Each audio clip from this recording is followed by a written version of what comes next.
Hey, hey, la la la, good morning. Okay, so last video में हमने देखा कि कैसे जुमला के बैकएंड पे लॉगिन करें.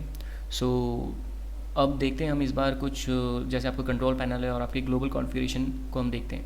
तो आपका कंट्रोल पैनल जो है वो यही वाला आपका इंटरफेस है जो आप अभी देख रहे हैं, जहाँ पे आपके कुछ सब मेन्यूज़ हैं जो कि आपको रैपिडली उस पर्टिकुलर इंटरफेस पे पहुंचा देते हैं, या फिर कुछ क्विक आइकन्स है. जैसे मान लीजिए आप जल्दी से कोई आर्टिकल ऐड करना चाहते हैं या कुछ आर्टिकल मैनेजर पे अपने जाना चाहते हैं, नया मेन्यू ऐड करना चाहते हैं, नया यूज़र ऐड करना चाहते हैं, ऑल दैट. ओके, सो जैसे मैं मान लीजिए सिस्टम पे जाता हूँ और कंट्रोल पैनल पे क्लिक करता हूँ तो भी मैं इस सेम इंटरफेस पर ही पहुँचूँगा.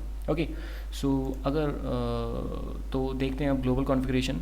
ग्लोबल कॉन्फ़िगरेशन वो कॉन्फ़िगरेशन होता है जहाँ पे आप अपने साइट के सारे ग्लोबल पैरामीटर सेट कर सकते हैं. जैसे आपकी साइट का नाम, आपकी साइट ऑफलाइन है या ऑनलाइन, अगर ऑफलाइन है तो कोई कस्टम इमेज, या फिर आपका आप किस एडिटर को आप यूज़ कर रहे हैं, ऑल दैट. सो जैसे यहाँ पे आप देख रहे हैं site name test site. Okay, okay, तो मैंने ये साइट ऑफलाइन की हुई है. अगर मैं यहाँ पे इसे यस कर दूँ और मैं इसे सेव कर दूँ तो यहाँ पे अब मेरी साइट जो है वो ऑनलाइन हो जाएगी, मतलब पब्लिक के लिए, विजिटर्स के लिए. ओके, सो ओके, नो करना था, सॉरी, माय फॉल्ट, सॉरी. सो जैसे ही मैंने इसे यहाँ सेव किया और रिलोड किया, ओके वाओ, आप यहाँ पे देख सकते हैं मेरी साइट नेम जो है वो है टेस्ट टाइटल. तो मैं यहाँ पे कुछ इसे चेंज कर सकता हूँ. जैसे मुझे मेरी साइट का नाम देना है testing Joomla site name. Okay wow, मैं अगर इसे सेव करता हूँ और जब ये सेव हो जाता है और अपने फ्रंट एंड पे जाके मैं इसे रीलोड करता हूँ, ओके वाओ, मेरा साइट नेम चेंज हो चुका है. ओके, और सेकंड चीज़ जो है हमारे पास है साइट ऑफलाइन. अब साइट ऑफलाइन हमारे पास तब यूज़ में आता है जब आपकी साइट जो है मेंटेनेंस मोड में हो या फिर अंडर कंस्ट्रक्शन हो. आप ये नहीं चाहते कि आपके जो विजिटर्स हैं वो आपकी साइट उस टाइम एक्सेस कर पाएँ. ओके, तो जस्ट करना कुछ नहीं है, आपको यस पे क्लिक करना है और सेव कर देना है. तो जैसे ही आपकी ये सेटिंग सेव हो जाती है, अपने फ्रंट एंड पे जाके जैसे ही आप रीलोड करेंगे, रीलोड करते ही okay wow, testing Joomla site name, the site is down for maintenance, please check back again soon. Okay, so इसके लिए आप कोई कस्टम मैसेज भी यूज़ कर सकते हैं. जैसे अभी ये जो कस्टम मैसेज आपने यूज़ किया हुआ है, या फिर आप कोई लैंग्वेज डिफ़ॉल्ट मैसेज यूज़ कर सकते हैं. अगर आप चाहें तो इस मैसेज को हाइड भी कर सकते हैं. ओके, या फिर आप कोई कस्टम ऑफलाइन इमेज अपलोड करके उसे पब्लिश कर सकते हैं आपके फ्रंट एंड पे.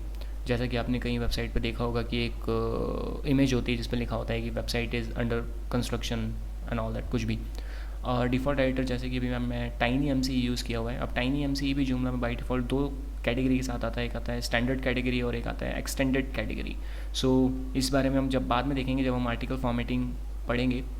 और इसके अलावा आप बाहर से भी एक्सटर्नल कुछ एडिटर्स भी यूज़ कर सकते हैं. जैसे JCE एडिटर बहुत ही फेमस एडिटर है.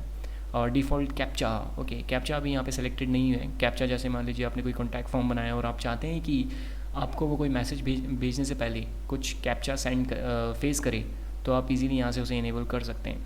ओके, और यहाँ पे आप देख रहे हैं मेटा डेटा सेटिंग, बहुत ही इंपॉर्टेंट सर्च इंजन ऑप्टिमाइजेशन के लिए. मेटा डेटा मतलब इंफॉर्मेशन अबाउट, मतलब डेटा अबाउट डेटा, जैसे आपकी ऑथर की information and all that. Site Meta keywords. अब site Meta keywords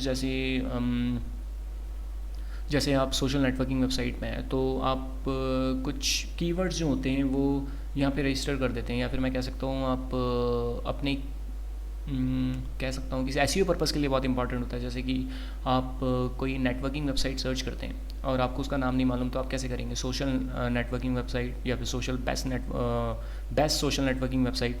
so site Meta keywords क्या होते हैं? वो कीवर्ड्स जो कि आपको मदद करते हैं किसी सर्च इंजन के थ्रू कोई वेबसाइट ढूंढने के लिए. ओके, तो रॉबर्ट्स जो हैं, रॉबर्ट फाइल जो होती है बहुत इंपॉर्टेंट होती है जब सर्च इंजन का क्रॉलर जो होता है आपकी वेबसाइट को ढूंढता हुआ आता है या फिर वेबसाइट के कंटेंट को ढूंढता हुआ आता है. तो मेक श्योर आपने अभी फ़िलहाल तो इंडेक्स और फॉलो ही किया हुआ हो उसे. कंटेंट राइट, अगर आपका कोई किसी टाइप का आप लगता है कि आपके पास उस कंटेंट के राइट्स हैं या फिर जो आपका खुद का है, तो आप यहाँ पर ईजिली डाल सकते हैं. शो ऑथर मेटा टैग, ये वही मेटा टैग है जैसे मैं कह रहा था कि यहाँ पे मेटा डिस्क्रिप्शन था. और इस मेटा डिस्क्रिप्शन पे आप कुछ भी डाल सकते हैं ऑथर के बारे में, आपकी साइट के बारे में। लेकिन अगर आपने ऑथर के बारे में कोई डाला हुआ है तो यहाँ से आप उसे इनेबल कर सकते हैं, कोई बड़ी बात नहीं है। और आप उसे शो जुमला वर्जन अगर नो चाहते हैं, यस चाहते हैं, आप कर सकते हैं, जो कि शायद आपके बैकएंड पे ही आपको दिखा रहा होगा। ओके, एसईओ सेटिंग में आप ये पहली टैब देखते हैं, सर्च इंजन फ्रेंडली यूआरएल। अब सर्च इंजन फ्रेंडली यूआरएल पे अगर आप यस करते हैं तो आपकी यूआरएल जो होंगी वो कुछ ऐसे जनरेट होगी, जैसे आपने एक आर्टिकल लिखा हाउ टू इंस्टॉल जुमला 3, तो आपकी जब आप उस पर्टिकुलर आर्टिकल पे वाले पेज पे जाएंगे तब आपकी यूआरएल जो होगी कुछ ये होगी xyz.com/how to install Joomla 3। लेकिन आप इसे नो करते हैं तो कई वेबसाइट में आपने देखा होगा xyz.com/abc_2030 view and all that, पता नहीं बहुत ही घटिया सी यूआरएल होती है जो कि सर्च इंजन के कंपैटिबल नहीं होती। ओके, सो अगर आप यूआरएल रीराइटिंग ऑन करना चाहते हैं तो आप इजीली वो भी कर सकते हैं, तो ये भी हम बाद में देखेंगे। और ओके, तो ग्लोबल कॉन्फ़िगरेशन में सिर्फ इतना ही, बाकी आप एक बार प्रैक्टिस कीजिएगा। बाय।